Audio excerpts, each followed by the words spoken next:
Surat diamond બુર્સમાં આજે ટ્રેડરિંગ ઓફિસનું ઉદ્ઘાટન કરવામાં આવ્યું હતું।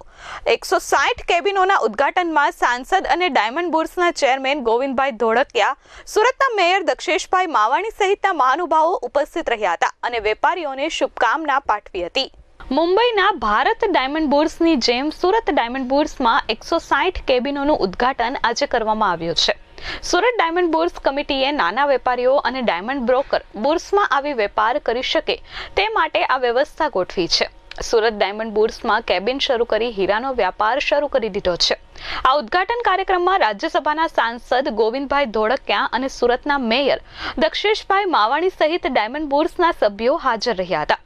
1700 જેટલા ડાયમંડ બ્રોકરોએ એસડીબીમાં રજીસ્ટ્રેશન કરાવ્યું હતું। આ ઉપરાંત વરાછા, મિની બજાર અને મૈધરપુરા હીરા બજારના વેપારીઓ પણ આજે ટ્રેડરિંગ ઓફિસ શરૂ કરવાના હતા।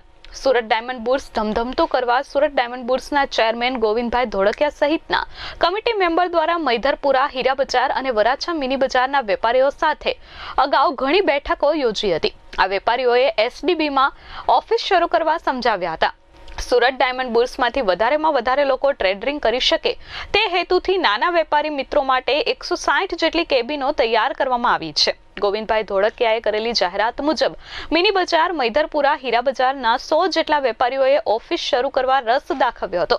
આજે 160 ટ્રેડરિંગ કેબિનો સહિત ઓફિસો પણ શરૂ કરવામાં આવી હતી, જેમાં રાજ્યસભાના સાંસદ અને ડાયમંડ બુર્સના ચેરમેન ગોવિંદભાઈ ધોળકિયા, મેયર દક્ષેશભાઈ માવાણી સહિત ડાયમંડ બુર્સના સભ્યો હાજર રહ્યા હતા।